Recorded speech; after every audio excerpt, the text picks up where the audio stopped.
Hello, everyone. It's well, it said I was live, then it went gray, and then now it says I'm alive again. Hello, everyone. It's me, Alanis, also known as Atheist Tea Girl. I wanted to come here, and I had done a poll earlier today to talk about what would be my subject for today. Hold on one second. I told you to post this. Share. Why won't you share? There we go.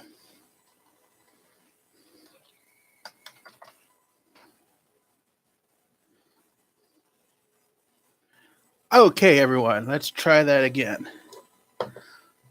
So, I assume you're hearing me. Let me. Nope, no, don't want to do that. Okay. So, I wanted to go ahead and go over a little something I've learned since coming out an atheist and living through it. And this is one that is in particular to people who were theists, especially Christianity, before they before they went to become atheist. And so I wanted to talk about it. I've actually talked to a couple different Christians who've left, and I've talked to some other Christians who've left, and also to people who never actually believed in Christianity and have been atheists through their whole life. And I've noticed a distinct difference, and I want to talk about that. But first, let's go ahead and hit that theme song. Hit it. Oh, yeah, right. I don't know how to put a live song on yet. Well,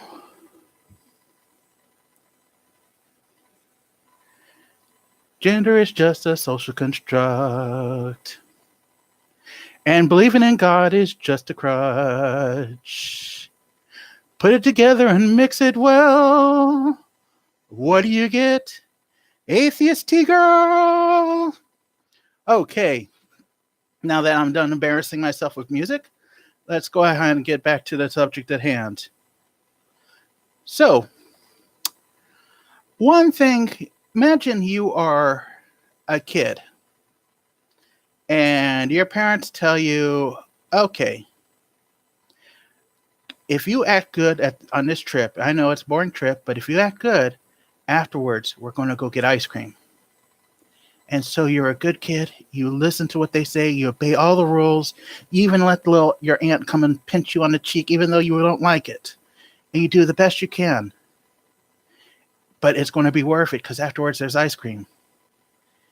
And then the day's over. You're ready to go to ice cream. And you're ready, and your parents are going to go take you, except they tell you they're not taking you to ice cream. In fact, ice cream doesn't exist. How disappointed would you be? I wager you'd be more disappointed than someone who went to that day throughout the day not thinking they were going to get ice cream. And that is the main difference between people who were theists and have gone on to be into atheism, and those who aren't. Theists, people who grew up in atheism, I have noticed, and this is not, exclusive to all of them, but they don't have this point where they realize that they've been lied to their whole life. And that thing that they thought was out there that was going to save you from oblivion isn't there. They have a bit of a head start on us because they've known all their lives that you get this one chance and there's nothing else. People who are theists, especially in Christianity, especially if they grew up in a church, they grew up their whole life hearing, you have this life on here, and you got to be good, and you got to do what God said. And if you do, then when death happens, you don't end, you go on. You get to go to heaven. And yes, as a child, sometimes the idea of what they described as heaven, being up on golden streets, eternally praising God, it sucked, or it sounded like it sucked, but it beat what they offered as the alternative, hell, and it certainly beat oblivion. A lot of us aren't. It takes a while to consider the idea that after you die, there is nothing.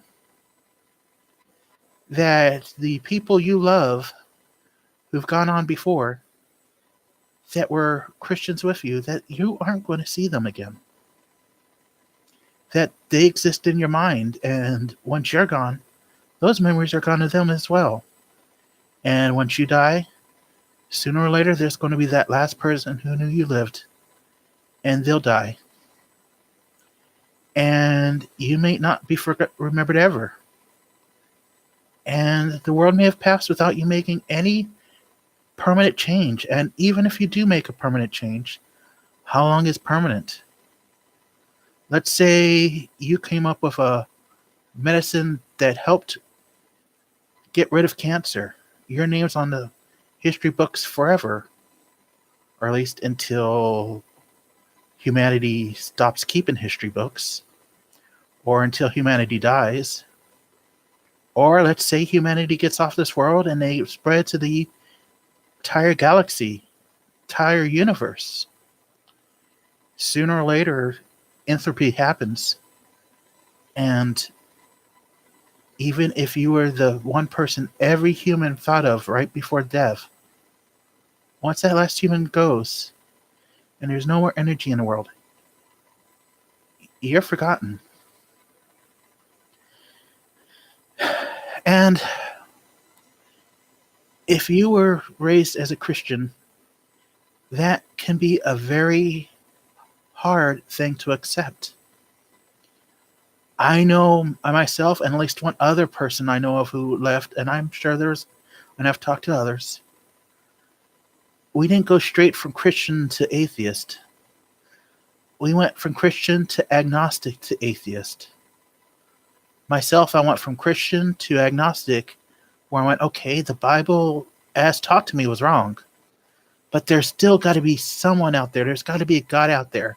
And, if I find it, once I find it, I know that once I die, I won't be dead. I will be with him, or he will somehow make me go on. And that is the thought I had to use many nights. Too many accounts to help me get to sleep at night. Because I would go to bed and think about, at some point, I'm going to die and stop existing. And it would cause anxiety. It would cause, the whole anxiety trip. Unable to breathe. Very, very, very nervous. And it was scary. And so I had to, for a while, and I knew it was a lie even then, but I had to lie to myself and say, well, there's not that God, but there's something out there, and I will find it. And, there will be an afterlife. But after a while, I managed to face my fear enough. There was nights where I would force myself to think about it, as scary as it was. And of course, it's always at night. There's a quote I used to read or think of, and I don't know where I got it. I want to say Stephen King, but I've not been able to find it. But it's, children are scared of the dark. Not scared. Children are afraid of the dark because they don't know what's out there. Adults are afraid of the dark because we know what's not out there. And it was scary because I knew that what's not out there. Or, to put it another way, I don't have definitive proof that there's nothing out there, but I've seen nothing here to tell me that there is. And there's nothing there I've seen given by Christianity and other religions, but a hope that I can no longer believe in because they don't have a proof. Now, there are some bright sides, as deep and dark as this sounds, there are some bright sides. Another thing that's scary when a Christian leaves is, what if I'm wrong? What if Christianity is right? And by denying God, by saying there is no God or that I don't believe there is a God, what if I'm damning myself to hell? And hell in Christianity, I've heard that what is described in Islam a lot worse, but hell could be a very scary place, especially if you got those preachers who like to tell you what it's going to be beyond what the Bible says. Oh, I've heard some very scary descriptions. I've written scary descriptions. I want to try to write a book about Christian fiction, and I had to include a description of hell, and I wrote a hell that scared me, that I would never want to ever have anyone go to it. And I don't have to believe in that hell anymore. I'm not worried that if when I die that I'm going to be wrong and that there's a hell awaiting me. There's not that heaven, but there's not that hell either. And as scary as not existing might be, I won't be there to see it. I'm just one day it's going to be gone. And while that at times can still be scary, it's a lot better than what I was raised with. Another thing I wanted to, oh, something just beeped at me. Sorry about that. Another thing I wanted to talk about. Oh, what was I going to say? Oh, yeah. You aren't going to see your relatives in heaven because they're not there, but you're not going to have to worry about them being the ones that you knew weren't saved, being in a hell. And that was a contradiction I never could understand in the Bible. It says up in heaven there's going to be no more tears, no more worries. How in the world, or not in the world, in heaven, would someone be able to be happy and not sad, to fully be in with God and be in his presence and not have a tears when they know for sure then that hell exists and that people they loved is there?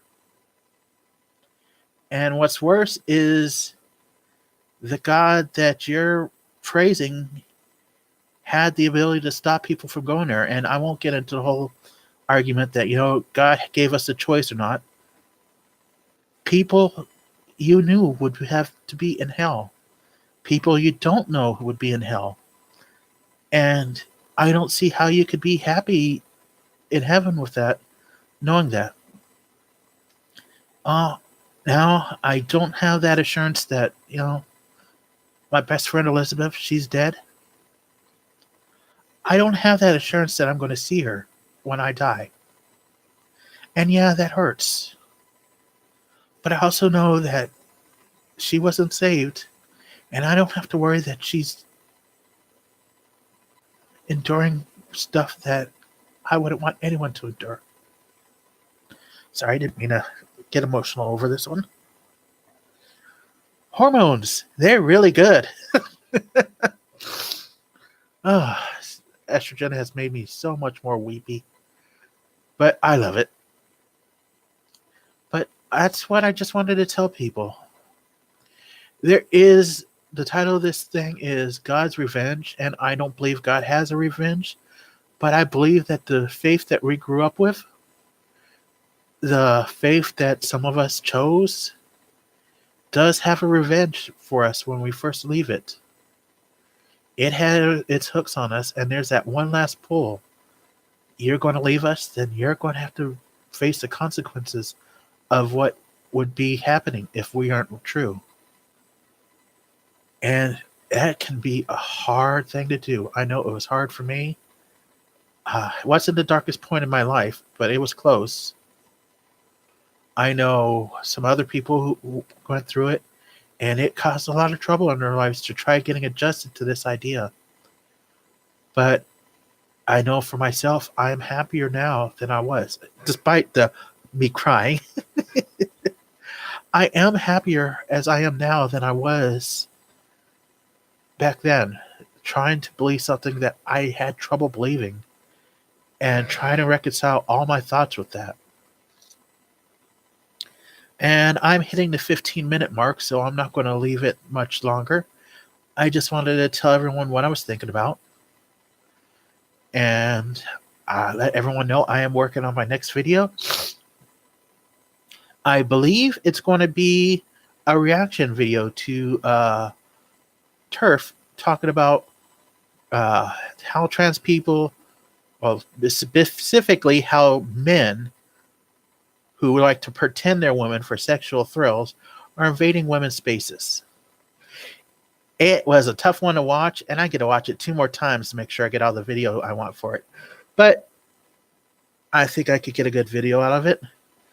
And I know there are people out there who are not trans who speak up for us. And without them, we weren't going to get anywhere. But I also wanted people who are trans to be able to speak up and talk back to people like this and say, we're not what you're saying we are. And so I'm going to try doing a video on that. It's my first one trying to do I'm trying to do a react video where I take video of something and insert it in of not just me talking. So who knows how it's going to turn out. But we'll see. Thank y'all for coming. Please sure to like and subscribe. I feel silly saying that because every video says that. And then hit the bell so you get notified. But please do, because that's how YouTube knows that people are watching and how you get suggested to other people. And I do want to talk to my friends about how I feel and what I think, but I also want to reach out to people who are like me, who didn't have what I had, so they can have what I didn't have when I was young. Someone like themselves, telling them that it's okay for them to be themselves. And I also like making TERFs and certain theists angry. So it'd be good to get around. Thank y'all, and y'all have a great day. Y'all, my friend keeps telling me to stop using the word y'all because it makes me sound so southern and so less than intelligent. I work on it. You all have a great day, and I will talk to y'all later. Bye.